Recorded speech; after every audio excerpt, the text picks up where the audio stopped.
Hey guys, it's Ben the Coin Geek at Old Pueblo Coin, and thanks to everyone who came by and said hi at the Texas show.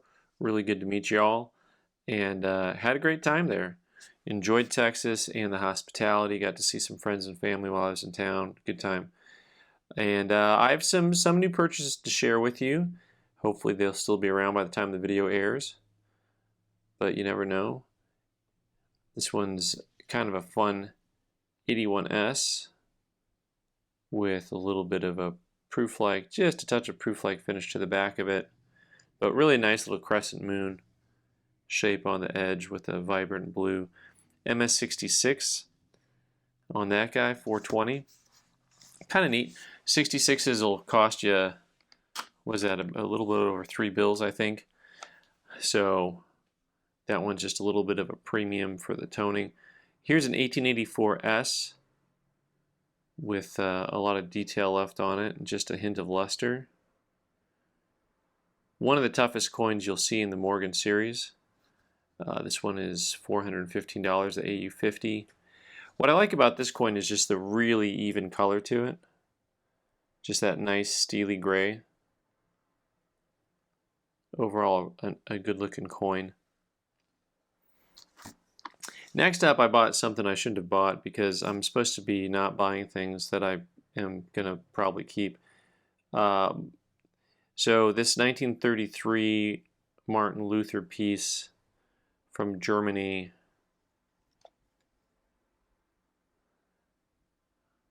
two Reichsmark, proof edition. Maybe that won't be for sale after all. 2 mark in an old fatty, chipped fatty holder, right? Proof 66 today. Today they would throw a cameo on there or a deep cam. Yeah, so there's that. Okay, here we get to see this beauty. This coin's cool. So Indian cents largely trade on, of course, not only the overall condition but the color. And this is a red cent. I mean, literally MS65 red, and the color is just that really cool deep orange red. You know, a very desirable color on one of these guys. This one we've got marked at 950, and it's really a tough coin to get in that color. And that's the one way that you'll see a lot of cent collectors go goo goo gaga for stuff like that. So 1839, there's a lot of different styles to these guys, and this one happens to be called a booby head. So there you go. Just has a real thick base to it, and really lovely strike though overall. You look at all the beadwork on that coin, and then it has a little bit of a scroll look on the lettering. That would be numbers, not letters, the numbering.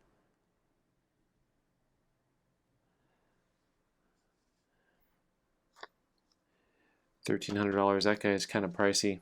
Little bit pricey.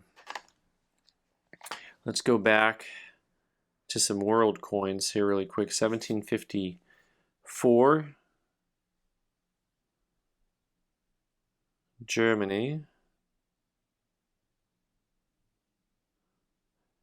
Germany, Saxony, and parts of Poland, right? I think August, Rex, Pole, DG, and then it's got the Polish-looking bird on it. Actually, you know, there's a lot of shifting sands of those guys. I'm just thinking that they gerrymandered their lines just like the voters, the politicians do today when they get in power, right? Like the lines of who owned what shifted a lot back then. MS65, really a cool coin. This guy's less than $200 for just a real pretty coin. And these are rolled out, so you can see it's domed on one side, domed up and domed out on the other. They were on a roll press, and I always find those to be really cool. All the coins from that time period, from that area where they used the roll presses, I find to be really interesting. So this guy I had to buy just because it's got a cool look from a distance. Sometimes, you know, you're just buying based on eye appeal. but it's been a while since I've had a nice looking Flying Eagle penny. And they're tough to grade because the copper nickel can be kind of soft. You get these big flat areas on it, but really the surface quality, and this is not quite coming through here, has a little bit of a proof-like, you can kind of see it there, has a little bit of a proof-like quality to it. MS64, that's about just over $1,600 on that guy. But the eye appeal is really strong just in hand, because it has, especially the Eagle side, has a little bit of that proof-like finish to it. Here's a really tough type coin. 1837 quarter eagle, that's a $2.50 gold piece. And they come softly struck, so you'll see how the Erde is strong, but the lib is not. Actually, speaking of the lib is not, I have to get a stronger power out here and have to look and see if I can find a variety, because it doesn't look like it says Liberty, it looks like it says Lied Erde. This is where we do research on the fly. Yeah, that B, I think it's connected, like it's just barely, but it looks like an E. You know, you just talk about the difference in strike on a coin in certain areas. Pretty neat piece, AU55, 2,500 bucks on that guy. That's a tough coin. These are interesting because I rarely get these in any grade. And so to get one that's kind of a nicer grade coin, literally a little bit lackluster. You know, you got just luster in the peripheral edges, but also there's very little to any wear on the coin when you look at, I mean, the luster is gone, but I mean, the metal itself is still there. If you look at the details on all the highest points, and of course, as always, I'm always enamored with these guys' feet, with their claws, their carpet clenchers. All right, another coin of a different imperial design. This is a German East African rupee. And I always like the coins that have that little bit of historical flair with multi countries here. You know, Ainu rupee, 1890. Cool design, and just really an attractive design. This really open field with just the bold Kaiser on there with the helmet. And I bet the bird has the helmet. No, the bird has the crown. There's some where the bird's wearing a helmet, and it's just like, I want to keep looking closer and closer and closer and see if I can see the bird and the bird and the bird on the hat and the hat and the hat. MS64, and just a really attractive bright silver coin. This one is priced at $550 on that guy. Really neat piece of history, and I always like getting stuff that is a little bit unusual. I like the time period. So here's another one that I got that has a similar kind of time period. Sierra Leone Company of Africa, and these coins were struck as proofs. They have a very a slight proof-like finish to them. This is from 1791. You know, the 1 penny piece. Kind of a cool looking piece there with the hand shaking. For those of you who draw hands, you know how hard it is to draw hands. Could you imagine? Got to engrave them. And the lion's really cool on this side too. Grumpy cat. What are they feeding you? This guy, well, that'd be smelly cat. I'm combining two different cultures. This is $4.25 on that guy. Two different memes, if you will. Here is another 81S, also an MS66. This one is, I think, a little bit nicer, and has, you know, the color is not as bold, but it has a lot more color variation to it, with the pinks and greens and yellows and blues, magenta. And that's actually a 66-star CAC, which is kind of fun. And then the reverse is very bold on that guy. So this is a $500 coin on this one. Really neat piece. Had just a touch of toning over here in the corner, but mostly white on the back. But kind of cool. We actually got a star. Somebody got a star out of NGC. It wasn't me. It wasn't me. And 1874. This is fun because this is a proof trade dollar, and really nice eye appeal to it. Now it has a lot of hairlines on the surface of the coin, so it's only you can see the hairlines at that angle. See how this field. Let's grab that again one time. At this angle goes to white. Those really fine hairlines right there. That's all like micro hairlines, and it's just in this area. See, it's not up here. It's just in here how it's white, and here it's dark. But that stops this coin from being a probably pretty nice grade coin. Also, you've got some of the hairlines on the back. Here we go. Like this way here, there's the hairlines popping up. But the eye appeal is really strong for a proof. It's a proof 61. You know, that's the correct technical grade on the coin. Nowhere you got the surface hairlines from somebody probably trying to cloth it. You know, they take a cloth and rub it. But really neat piece. Pretty scarce as far as the mintage goes on those guys. They've got a mintage of 700 pieces, so pretty cool. Pretty neat piece. Kind of tough to come by as far as your early type coins go. You know, a lot of guys, it's out of their ballpark, out of their price range, and I get that. But really pretty fantastic.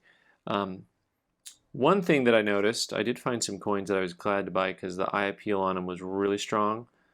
This 1874, oh look at me putting together a proof typeset accidentally. I just need a couple more coins. So this coin was just really clean for a copper nickel coin. Really hard to get something quite that attractive. Proof 66 on the 3-cent nickel, 815 on that guy, but just really clean as far as the coin goes overall. Pretty piece. Pretty piece. Eye appeal's always good to have. Now this is an old fatty, but also with the green label. Half dot, half cent, MS65 brown, and really cool piece. You know, these old thick holders are kind of hard to see the coin, but I thought this coin had really a nice eye appeal to it. Really solid surfaces and luster. Sometimes copper doesn't hold up that well even after it's certified. This has clearly been in a holder for a quarter century and it's still looking good. By the way, a lot of these noobs here, like this is something I'm just going to price it as is for now, but this is a coin that probably I would send, those last two coins probably I would send in to CAC when the time comes. And I don't know what it was with me and copper while I was at the show, but I bought a couple more pieces here, or another piece of copper. This 1818, I just thought it also had a really nice eye appeal to it. Really nice luster overall. Chocolate brown, a little bit of tone to it. NGC graded MS64. I just like some of the early copper. You can see it's just a little bit of spotting on there, but the luster really sold me on this one. And the strike. It's really funny they call that other one the booby head. This one should be called the derpy head. That's 1125 on that guy. If I can go back in time, those 1839s, if you pull out your old red book, class, pull out your red book, turn to page 110. I guess it just kind of depends on which one you're looking at. They have the normal head, and then they've got the silly head and the booby head. And I'm really intrigued by the way they categorize them, but there's a lot of different types on these. But you know, if you can see what I'm saying, it's like from here back, it looks like it just kind of extends. Like there's a whole lot more back there. And of course the neck is angled a little bit more. Now of course they're probably referring to a bird. That's my story, I'm sticking to it. By the way, some other things that I bought at the show that just because, you know, people brought things. You know, so if someone's looking for something a little bit more inexpensive, you know, little type set on Mercury dimes. the old school little U.S. war nickel set, all circ. 42 to 45. There's 11 coins. 11 coins make up that set. And of all the things, a bag of quarters, but this is actually the Alaskan, and they're actually the San Francisco Mint, right? So that's something that, a lot of people don't even know exist. Not the San Francisco Mint, but those quarters uncirculated. Okay, so next up is a piece that I should be like $1 million. Okay, that's an exaggeration, but these Pedley, Ryan and Company pieces out of Denver, now these guys were trying to get people to buy silver, right? And so this is actually in a book called So-Called Dollars, and that's the reference. So 430 grains. This is the same size as a U.S. silver dollar. And really cool, considering how much silver bars sell for, the predecessor to, our current silver bars, stuff from the 60s. These things are from the 30s. This is only 325 bucks. If this was a bar, it would be, thousands of dollars. And it's really interesting to me, the entire series. These guys were trying to get people to invest in silver.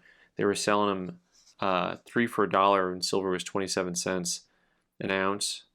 So that was the premium that they were trying to get for them, but they failed, and people were complaining because in the area people were taking them and putting them into trying to spend them, and the clerks in the area weren't too fond of that.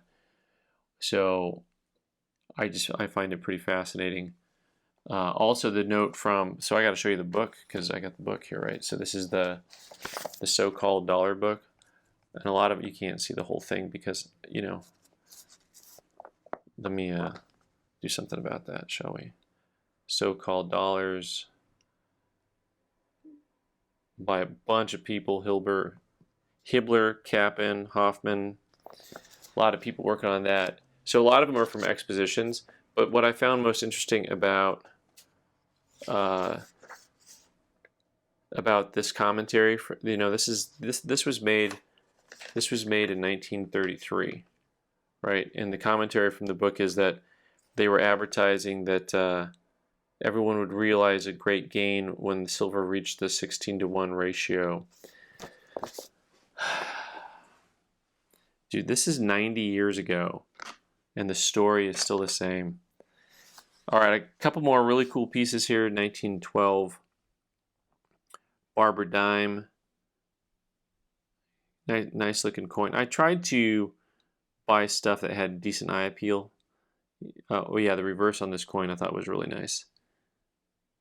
Yeah, the eye appeal is really strong on the reverse of this coin. Really a high satin finish, almost PL. 12S, MS64. That's 465 on that guy. Really cool piece.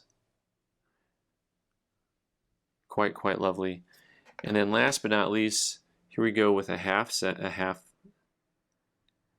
dime. I'm going to continue to complain about how the half dimes. Look, I missed it by a year, 1873. So much for my set. That the half dimes are not located before the nickels, but after the nickels. This is going to irk me forever. They should be before the nickels.